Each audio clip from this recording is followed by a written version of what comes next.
Hello, everybody. Mike Hart. Let's talk about, let's answer a question, actually. Are INTPs pushovers? Are TI DOMs pushovers? The truth is they can be. They can be pushovers. When I was a kid, I was definitely a pushover. And some people may see me that way now, too. But really what it comes down to is not, I can be assertive when I want to be. It's a very common misunderstanding with ITPs. It's not that they're like afraid of being assertive or afraid of standing up for themselves. They just don't want to deal with drama.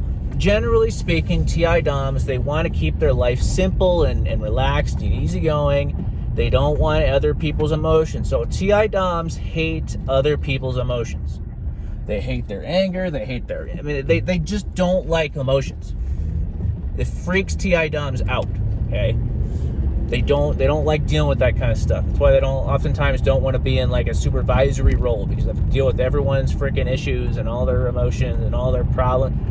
They tend to want to have a more behind the scenes role and not dealing with all the bullshit, Some people thrive in that sort of thing, but ITPs don't. But the truth of the matter is ITPs are susceptible to shyness. They're susceptible to being kind of overly laid back. Some would say pushovers. But in my opinion, I don't really think that's an accurate word to describe me, because it's by choice. I just don't want to deal with it sometimes. I'll just let it go. Just keep my life drama-free. I hate drama. I'm a drama-free zone. I sense drama in a woman like that. I can't. My hands are dry, so I can't make the snapping sound. My psoriatic arthritis is flaring up. Anyway, my hands get all screwy. Anyway, guys, and my eyes get all red, and that's unrelated. But anyway, guys, I'm actually known for being able to be assertive when the time calls for it. I have no problem doing it. Be very assertive when I want to be.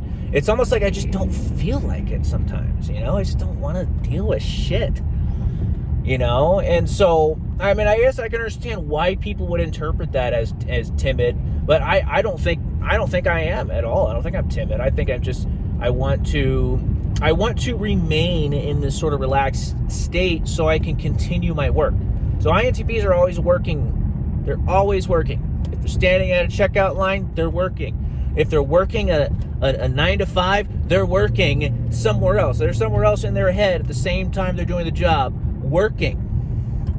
So, internal judgers, so FI DOMs and TI DOMs, they're workaholics when it comes to their internal world. And of course that gets more complicated and all the cognitive functions and all that. But some advice for ITPs, because I've reached a certain age where I've seen a lot of things. I've seen a lot of patterns, worked a lot of different jobs, dealt with a lot of different people, seen a lot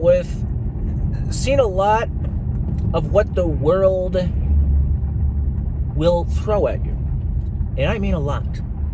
Some people are actually surprised to hear how many traumas I've gone through and how much shit I've dealt with. They're like, holy shit, dude! When they hear the things that I've gone through. But something I've noticed is no matter where you go, no matter what job you go to, there's going to be assholes. Without exception, there's going to be assholes. There's going to be people who are just absolute bullies. And I made the mistake when I was younger of assuming that everyone can be reasoned with. Everyone can why won't they just listen to reason? I would always ask this question. Why? Of course they're going to stop messing with me, because it doesn't make sense to mess with me, because I've never done anything wrong to them, because I'm always nice to them and never done anything. And that is fallacious reasoning, because some people are not reasonable people. It's just the way it is. Some people cannot be reasoned with. Some people are just bullies. Some people are evil. Some people are assholes.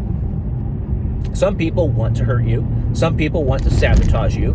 And you really have to learn to stick up for yourself. Probably the biggest advice, best advice I could give to young INTPs is learn to stick up for yourself. And INTPs, one of the reasons why they avoid conflict is because they overthink it, and they start thinking, they do the cause-effect logic all the way out to the future and what is going to be the result of this standing up for themselves. And it ends with them getting fired because the other person who's screwing with them has way more friends than they do, way more people at the workplace on their side, so they'd kind of be screwed if they stood up for themselves. It's a similar thought process, what happens. They overthink it, and then they end up not doing it because they just want to keep the peace. I want to keep my job. Let's just let it go. For some reason, whenever I stand up for myself, it just makes things 10 times worse, and everything is just horrible. But what you should really do is you need to, young INTPs out there, I want you to accept whatever happens. Accept that, hey, you may get fired. Life sucks sometimes. You might get fired. You might get bullied. You might get screwed with. It's the way it is. There's nothing you can really do about it.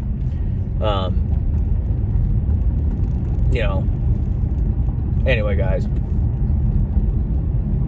That's something I've noticed over the years. It just doesn't matter where you go. You're going to deal with people's bullshit.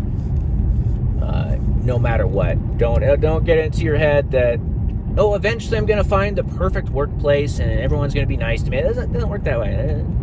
There's always some asshole. There's always some psycho. There's some,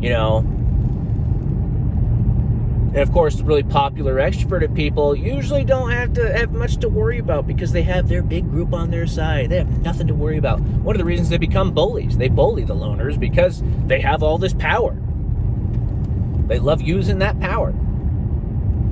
It's that whole 5th grade mentality, and one of the best ways to spot weakness in a person who use that power against someone that show no character, no integrity, sacrifice all character and integrity to take advantage of the power that they have. That is a weak, morally weak person. That is a weak person, plain and simple.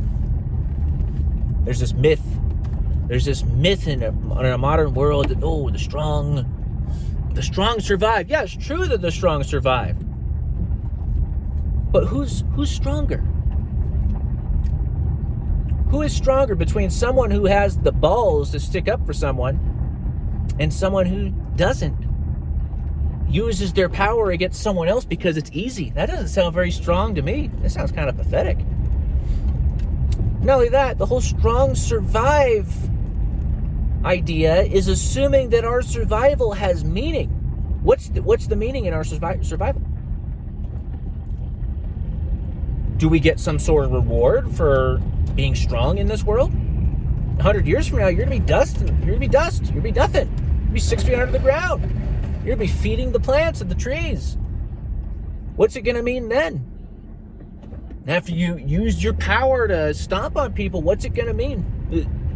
Do you get some sort of reward? Actually, I'd be willing to bet if there's an afterlife, it'd be the opposite of that. You wouldn't be rewarded at all. If anything, you'd be punished. And since all scientific and all evidence points to the fact, pretty much everything points to the fact that there is a creator. There has to be a creator. It's literally not possible for nothing to create everything. It's not possible. I've studied this stuff, and people always say, the multiverse and all these other models of the Big Bang and the universe, and they use all these complicated words to make people think they know what they're talking about, but they really don't. You're really just talking about something simple. You're talking about confounding the problem of creation, and you basically what you're doing is you're creating cop-out after cop-out after cop-out. That's what the multiverse is, basically. It's an infinite regress of causes. There has to be the first cause. Everyone knows this. There has to be an original first cause. You can't just try to explain it away by saying, maybe it's an infinite number of causes. That's still the same problem you had before. And not only that, it's been proven that infinity, an infinite number of events, cannot happen.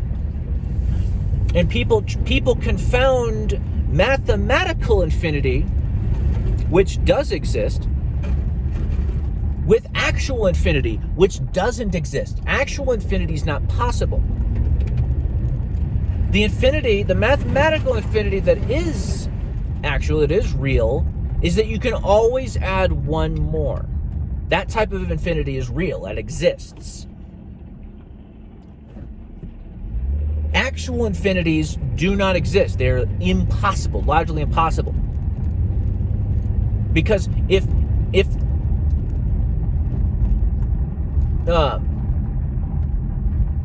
the universe existed forever, that would mean there's an infinite number of days up until this point.